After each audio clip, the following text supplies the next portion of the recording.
Hey world, it's being able to come back with another video. Um, I wanted to talk about something today that tripped me out. That is, I talk about perception and reality, and how a lot of times, the perception of reality isn't really reality, but the perception is to believe more than reality. Okay. Um, right now, of course, next week, I think the 14th or 15th, I think 15th or 16th, if Congress and the presidency doesn't come to some type of agreement, they're going to shut the government down again. Now that's kind of like, to me, is hindsight news.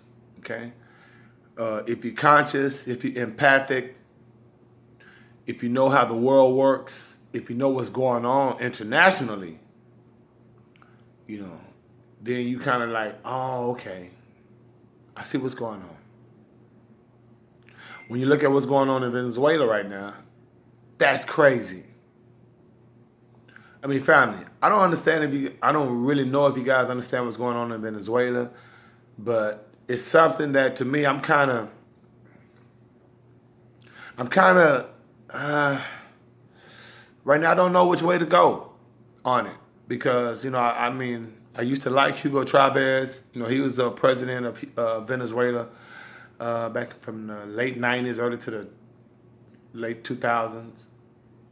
And actually, the person that's the president right now, President Maduro, was actually Chavez's second-hand man, right-hand man, rather. And Chavez, like I said, was so much deception.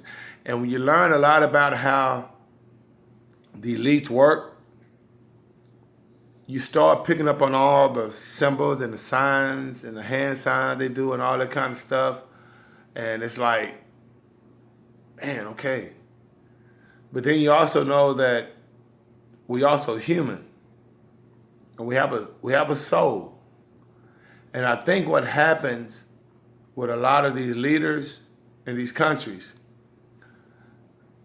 my instinct tells me that they all in it together. Okay? I mean, I don't know if you guys know anything about the Trilateral Convention and where it was designated that there were going to be certain countries that didn't have central banks that were actually on the list to be taken over. And these countries included Iraq, Afghanistan, Syria, Yemen, Libya, Sudan. I think Venezuela may be on the list, and Iran. And you got to ask yourself, when you look back, because this was a document that was written a long time ago, and then like say when you read about this, and then you look at what really actually happened when you talk about Afghanistan and Iraq, like wow, and Libya, wow, kind of like everything kind of chronologically kind of set in play. And so you got to ask yourself, man, was this really planned? I mean, because if it's really planned like that, how, did the leaders in play not know that? You talk about Gaddafi in Libya, Osama bin Laden in Afghanistan, the cat out of Iraq, Saddam Hussein, the leaders in Chile and El Salvador and Guatemala and Honduras and Colombia. Because all those countries right now under U.S. rule in some form or fashion. But everybody that get affected by it are the people. Most of the citizens are killed. And so it makes me wonder if it's all a coup, if it's all just one big game.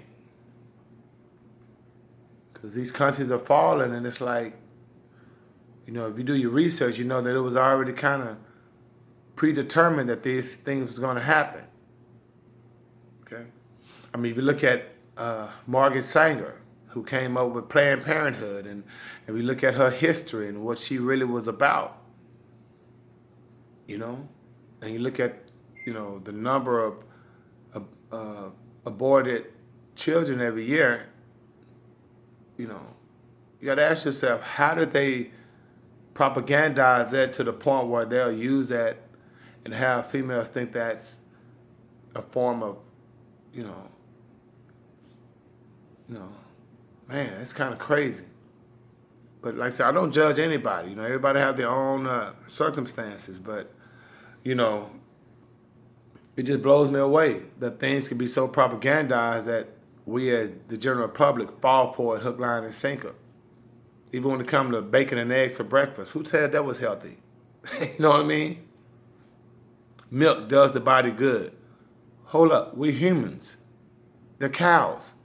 That milk is for the cow's calf. And how is it that when you milk that milk from the calf, from that cow, it don't look the same? So why is it white? And so you know what I'm saying? So it's really like, we really throw. I missed a cat by the name of Edward Bernays. He was actually Sigmund Freud's nephew. And he was actually known as the king of propaganda. Okay, his first major propagandized effect in society would be when he did the torches of freedom back in the 1920s, when, you know, it allowed or made females liberated for smoking cigarettes in public, you know, because that was kind of banned, and this guy made it popular for females to smoke cigarettes in public. It made it cool. Okay? And so propaganda is something. And so when you think about Venezuela and how you have a country right now that has a president that was voted on by the public, then you have another guy said, no, I'm going to be president, and then the United States and other Western countries and other allies of the United States said, no, we recognize Guaido, which is the guy who said he's appointed himself as president. That's crazy. How can you appoint yourself president when, one, the sitting president has, one, not been impeached, two, the Justice Department or the judicial system over there hasn't deemed him incompetent, the public hasn't had a recall vote and voted for someone else. So how you call yourself president and how other countries recognize you as president? You did? That's propaganda. Okay? So just something I was thinking about, family, and you know, it's very heartaching because, see, the people that's going to be affected by this is going to be the people of Venezuela. You know, how can you, and if you look at the news, the fake news and the television, you know, it says United States has allocated $20 million to Venezuela for aid, but Venezuela is denying it. But they don't tell you that the United States also put an embargo on Venezuela, so you're really costing them $30 million a day. The Bank of England, you guys won't even allow Venezuela to get $1.2 billion worth of gold out of the bank so they can sustain themselves. See, what happened is this. Maduro says, no, we don't want y'all handouts. We're a sovereign country. We're a sovereign nation. We'll take care of our business. But we see how you guys are hating. But if you believe the propaganda, you'll think that Maduro is killing those people on purpose or withholding stuff for those people on purpose, when that's not the case. Do your research, okay? So, you know, being Willie just want to come back with a little something. Thank you guys for subscribing. I really appreciate it. It's just one of those situations where I want to get a little something off my chest. I'm very empathic, so I think about the world, you know. The people, that's, you know, the citizens of Venezuela right now that suffer when they don't even have to.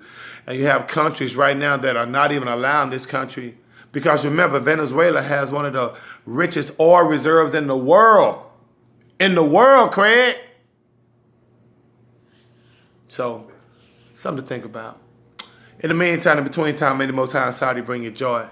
And being Willie is Audi. 5,000.